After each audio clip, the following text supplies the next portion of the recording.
ദൈവനാമത്തിന് മഹത്വം ഉണ്ടാകട്ടെ. തിയോടോക്സിൻ്റെ മറ്റൊരു വീഡിയോയിലേക്ക് എല്ലാവർക്കും സ്വാഗതം. പഴയ നിയമത്തെക്കുറിച്ചുള്ള ഒരുപാട് സംശയങ്ങൾ, തെറ്റിദ്ധാരണകളൊക്കെ നമ്മുടെ സമൂഹത്തിൽ നിലനിൽക്കുന്നുണ്ട്. എന്തിനാണ് പഴയ നിയമം നിലനിൽക്കുന്നത്? അഥവാ ന്യായപ്രമാണം. ന്യായപ്രമാണത്തിലൂടെ ദൈവം മനുഷ്യനോട് സംസാരിച്ച, ഇടപെട്ട രീതികൾ, മനുഷ്യൻ്റെ മുൻപിലേക്ക് വെച്ച വ്യവസ്ഥകൾ, ഒരു 100,000 മനുഷ്യനനുസരിക്കാനായിട്ട് കൊടുത്തിരിക്കുന്ന കൽപ്പനകൾ, ഇതൊക്കെ എന്താണ്? എങ്ങനെയാണ് ഇതിനെ നോക്കിക്കാണേണ്ടത്? കാരണം പിന്നീട് കർത്താവ് യേശുക്രിസ്തു ഭൂമിയിലേക്ക് വരുമ്പോൾ ക്രിസ്തു യേശുവിൻ്റെ ചരിത്രം, കർത്താവ് ഒരുക്കിയ രക്ഷ ഒക്കെ പുതിയ നിയമം, ന്യൂ കവനൻറ്റ് എന്നുള്ളൊരു കാഴ്ചപ്പാടിലാണ് നമ്മൾ കാണുന്നത്.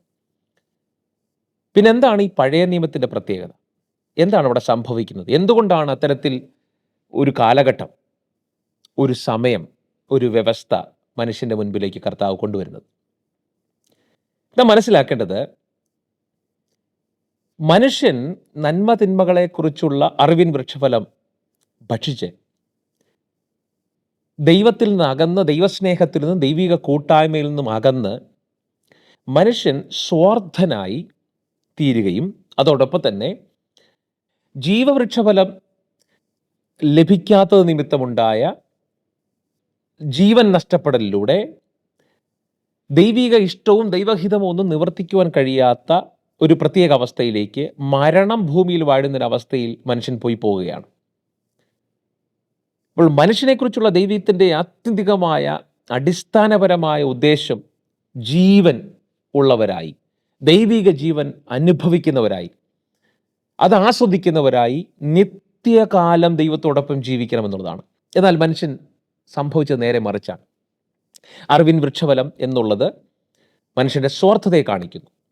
സ്വയമായി നിൽക്കാൻ, സ്വതന്ത്രരായി നിൽക്കാൻ, സ്വയം തീരുമാനങ്ങൾ എടുക്കാൻ ഞങ്ങൾ കെൽപ്പുള്ളവരാണ്, ഞങ്ങൾ മാത്രം മതി, ദൈവസഹായം കൂടാതെ തന്നെ, ദൈവിക സാമീപ്യം കൂടാതെ തന്നെ ഞങ്ങൾക്ക് നിലനിൽപ്പുണ്ടാകും, അല്ലെങ്കിൽ ഞങ്ങളുടെ തീരുമാനങ്ങൾ ഞങ്ങൾ എടുത്തുകൊള്ളാം എന്നൊക്കെ പറയുന്ന മനുഷ്യൻ്റെ സ്വാർത്ഥതയാണിത് കാണിക്കുന്നത്. ഈ ഒരു അവസ്ഥയിലേക്ക് പോയ മനുഷ്യന് മുൻപിലേക്കാണ് നന്മയും തിന്മയും തിരിച്ചറിയാൻ കഴിയുന്ന, ശരിയും തെറ്റും തിരിച്ചറിയാൻ കഴിയുന്ന മനുഷ്യൻ്റെ മുൻപിലേക്കാണ് ദൈവം ന്യായപ്രമാണത്തെ കൊണ്ടുവരുന്നത്. നമ്മൾ ആ കോണ്ടെക്സ്റ്റിൽ നിന്ന് വേണം, അല്ലെങ്കിൽ ആ ഒരു പശ്ചാത്തലത്തിൽ നിന്ന് വേണം ന്യായപ്രമാണത്തെ മനസ്സിലാക്കാൻ.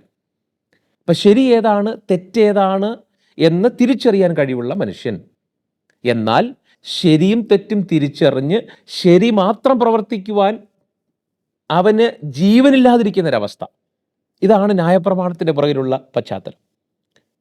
അപ്പം എനിക്ക് ശരിയേതാണ്, എനിക്കേതാണ് തെറ്റെന്ന് എനിക്കറിയാം, തിരിച്ചറിവുണ്ട്, പക്ഷേ നന്മ ചെയ്യാനുള്ള കഴിവില്ല. ഇത് നമ്മൾ റോമാലേഖനം 7-ാം അധ്യായത്തിൽ പൗലൂസിൻ്റെ ഭാഷയിൽ കൃത്യമായി മനസ്സിലാക്കുന്നുണ്ട്.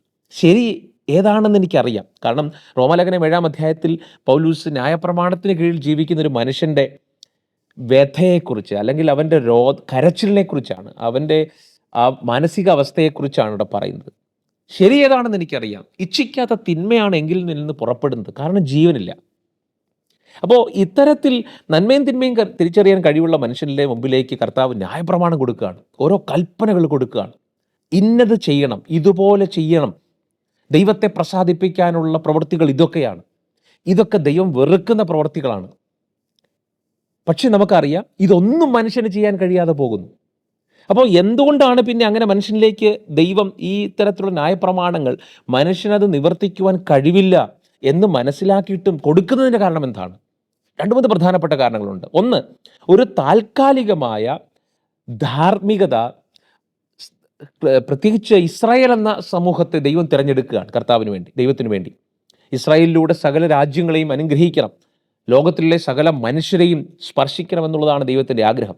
അപ്പോൾ ഇസ്രായേൽ എന്ന രാജ്യവുമായിട്ട് ബന്ധപ്പെട്ട് ഒരു താൽക്കാലിക നീതി, താൽക്കാലികമായ ധാർമ്മികത, ഒരു ടെമ്പററി മൊറാലിറ്റി അല്ലെങ്കിൽ മോറൽ ഓർഡർ നിലനിർത്തുന്നതിന് വേണ്ടി കർത്താവ് ന്യായപ്രമാണം കൊടുത്തു എന്ന് വേണം മനസ്സിലാക്കാൻ. രണ്ടാമത്, തെറ്റേതാണ് ശരിയേതാണ് എന്ന് മനുഷ്യന് മനസ്സിലാകുമ്പോൾ, തെറ്റ് മനസ്സിലായിട്ടും തെറ്റ് തന്നെ ആവർത്തിക്കപ്പെടുന്നത് കാണുമ്പോൾ, ശരി ഏതാണ് എന്ന് മനസ്സിലായിട്ടും ദൈവത്തിൻ്റെ ഹൃദയവും ദൈവത്തിൻ്റെ ഇഷ്ടങ്ങളുമൊക്കെ ഒരു പരിധിവരെ മനസ്സിലാക്കാൻ കഴിഞ്ഞിട്ടും അതെനിക്ക് ചെയ്യുവാൻ കഴിയില്ലല്ലോ എന്നോർത്ത്, അല്ലെങ്കിൽ മനുഷ്യൻ്റെ ജഡത്തിലുണ്ടായ വീഴ്ച നിമിത്തം, ജഡത്തിലെ തകർച്ച നിമിത്തം മനുഷ്യൻ വേദനിക്കുമ്പോൾ ഒരു രക്ഷകൻ എനിക്ക് ആവശ്യമാണ്. എൻ്റെ ജഡത്തിലുള്ള ബലഹീനത പരിഹരിക്കപ്പെടാൻ, എൻ്റെ ജഡത്തിൽ വാഴുന്ന പാപത്തെ എനിക്ക് ജയിക്കാൻ കഴിയില്ല എന്നൊരു ബോധ്യം ഒരു ശിശുപാലകനായി, അല്ലെങ്കിൽ ഇൻ ഫ്യൂച്ചർ ഭാവിയിൽ സംഭവിക്കാനുള്ള ജഡത്തിലുള്ള പാപത്തെ, അതിനെ അതിജീവിച്ചുകൊണ്ട്, അതിൽ വാഴുന്ന മരണത്തെ തോൽപ്പിച്ചുകൊണ്ട് ഒരാൾ എനിക്ക് വേണ്ടി വന്നെങ്കിൽ മാത്രമേ, എൻ്റെ ജഡത്തെ തോൽപ്പിക്കാൻ കഴിയുന്ന, ജഡത്തിലുള്ള പാപത്തെ ജയിക്കാൻ കഴിയുന്ന ഒരു ശക്തി, ഒരു ജീവൻ എനിക്ക് വന്നെങ്കിൽ മാത്രമേ ഈ ന്യായപ്രമാണമൊക്കെ എനിക്ക് നിവർത്തിക്കാൻ കഴിയുള്ളൂ എന്നുള്ളൊരു ബോധ്യം മനുഷ്യന് കൊടുക്കുന്നതിന് വേണ്ടി, അതോടൊപ്പം തന്നെ ക്രിസ്തുവിനെക്കുറിച്ചുള്ള ആഴമായ ദർശനം മുൻകൂട്ടി അറിയാൻ, അല്ലെങ്കിൽ മിശിഹായ്ക്ക് വേണ്ടി കാത്തിരിക്കാൻ, പാപമില്ലാത്തൊരുവൻ പാപപരിഹാരത്തിനായി വന്ന് മനുഷ്യൻ്റെ പാപങ്ങളെല്ലാം സ്വയമായി പേറി മനുഷ്യൻ്റെ പാപത്തിന് പരിഹാരം വരുത്തുക എന്നുള്ളൊരു മിശിഹ ദർശനം കൊടുക്കാൻ, അതിനുവേണ്ടിയാണ് ഈ ന്യായപ്രമാണങ്ങളും ഒരു പഴയ നിയമത്തിൻ്റെ വ്യവസ്ഥയുമൊക്കെ കർത്താവ് മനുഷ്യൻ്റെ മുൻപിലേക്ക് കൊണ്ടുവരുന്നതെന്ന് വേണം മനസ്സിലാക്കാൻ. അപ്പോൾ പഴയ നിയമം ഒരു ടെമ്പററി ആയിട്ടുള്ള, ഒരു താൽക്കാലികമായ ധാർമ്മിക വ്യവസ്ഥ മാത്രമായിരുന്നു. പഴയ നിയമം മനുഷ്യൻ്റെ ബലഹീനതയെയും, ന്യായപ്രമാണം മനുഷ്യൻ്റെ ജഡത്തിൽ വാഴുന്ന പാപത്തിൻ്റെ ആഴത്തെയും അവനെ ബോധ്യപ്പെടുത്താനുള്ളത് മാത്രമായിരുന്നു. പഴയ നിയമം വരുവാനിരിക്കുന്ന ക്രിസ്തുവിനെക്കുറിച്ചുള്ള ആഴമായ വെളിപ്പാട്, മിശിഹായെക്കുറിച്ചുള്ള മനുഷ്യന് ഒരു ബോധം പ്രവചനങ്ങളിലൂടെ, പ്രവാചകന്മാരിലൂടെ ഇന്നത്തെ മനുഷ്യൻ്റെ ദുരവസ്ഥ മാറുമെന്ന് അവരോട് പറയാൻ ന്യായപ്രമാണത്തിന്, പഴയ നിയമത്തിന് കഴിഞ്ഞു എന്നുള്ളതാണ് സത്യം. അതുകൊണ്ട് തന്നെ ഈ പഴയ നിയമം വേദപുസ്തകത്തോട് ചേർത്ത് വെക്കേണ്ടതാണ്.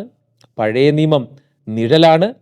ക്രിസ്തു എന്ന പൂർണ്ണമായ വെളിപ്പാട് വരുന്നതുവരെ പഴയ നിയമത്തിൻ്റെ ആഴവും അർത്ഥവും ദൈവത്തിലൂടെ മനുഷ്യനിലേക്ക്, അല്ലെങ്കിൽ അതിൻ്റെ ആഴവും അർത്ഥവും നമ്മൾ മനസ്സിലാക്കേണ്ടത് ദൈവത്തിൻ്റെ ഇടപെടലുകളായിട്ട് തന്നെയാണ്, മനുഷ്യനോടുള്ള ദൈവിക ഇടപെടലുകളായിട്ട് തന്നെയാണ്.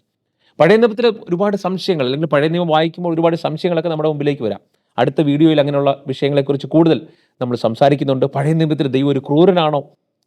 പഴയ നിയമത്തിൽ ദൈവം മനുഷ്യനോടൊപ്പം യുദ്ധം ചെയ്യുന്നൊരു ദൈവം, നിരപരാധികളെ കൊന്നൊടുക്കുന്നൊരു ദൈവം, ഇത്തരത്തിലുള്ള അധാർമികതയ്ക്കൊക്കെ ദൈവം കൂട്ടുനിന്നിട്ടുണ്ടോ? പഴയ നിയമത്തിലെ ദൈവം ഒരു രക്തദാഹിയായ ദൈവമാണോ?